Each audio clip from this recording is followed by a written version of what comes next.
Hello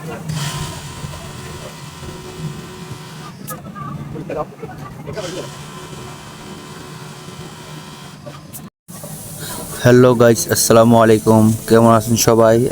আশা করি সবাই ভালো আছেন। তো আজকে আপনাদের দেখাবো গার্মেন্টসের ভিতরে কি কাজ হয় আর আমি কি কাজ করি।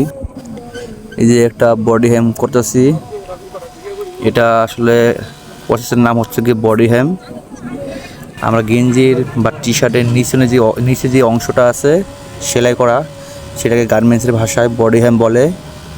এখন সেই প্রসেসটা আমরা করতেছি, আপনাদেরকে সেটাই দেখাচ্ছি বডি হ্যাম কীভাবে করে। যে মেশিনটা দিয়ে সেলাচ্ছে সেই মেশিনটার নাম হচ্ছে ফ্যাটলক মেশিন। দেখুন কীভাবে বডি হ্যাম করতে হয়।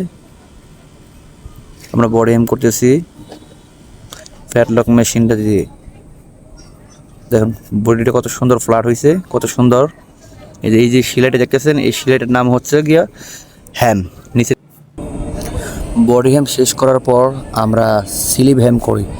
স্লিভ মূলত আমরা গেঞ্জির যেটা হাতাকে বলি, হাতাকে আমরা গার্মেন্টসের ভাষায় বলা হয় স্লিভ। তো ওই স্লিভের সাইডে যে সেলাই করা থাকে নিচেটা, সেইটাকে বলা হয় হ্যাম, মানে স্লিভ হ্যাম। স্লিভ থাকে তাই স্লিভ হ্যাম, আর এই গেঞ্জিতে নিচে থাকে ওটার নাম বলা হয় বডি হ্যাম। তো স্লিভ হ্যাম আমরা করতেছি। দেখেন স্লিভ হ্যাম কীভাবে করা হয়, সেম প্রসেস ওইভাবেই স্লিভ হ্যাম একই মেশিন দিয়ে করা হয়। দুটোটাই ফ্যাটলক মেশিন। দেখুন স্লিভ হ্যাম করার পরে গেঞ্জিটা বা বডিটাকে কেমন দেখা যাচ্ছে।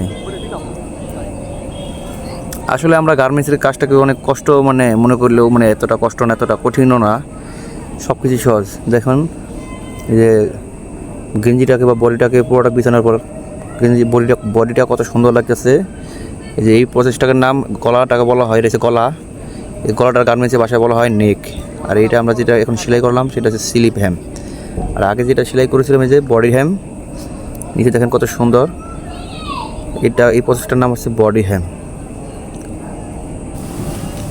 আর এই যে স্লিভ হ্যাম, এটা আমি নিজেই হ্যাম করে দেখাচ্ছি আপনাদের।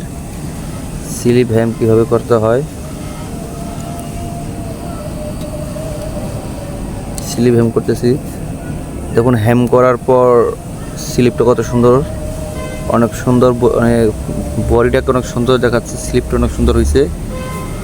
এই প্রসেসটার নাম হচ্ছে গিয়া স্লিভ হ্যাম। অনেক সুন্দর। এই নিচে যেটা সেলাই করেছিলাম সেটা হচ্ছে গিয়ে বডি হ্যাম। আর মূলত আমরা গার্মেন্টস এই কাজটাই করি, এক একজনের এক একটা কাজ ভাগ করা আছে। তো আমি যে কাজটা করি মূলত এই দুইটা কাজ আমি করি, বডি হ্যাম অ্যান্ড স্লিভ হ্যাম। আর যে মেশিনটা দিয়ে আমরা কাজ করি সেটা হচ্ছে যে এই মেশিনটার নাম হচ্ছে গিয়ে ফ্যাটলক মেশিন। যারা গার্মেন্টসে কাজ করেন তারা হয়তো চিনবেন এই মেশিনটার নাম কি। এটা হচ্ছে গিয়ে ফ্যাটলক মেশিন।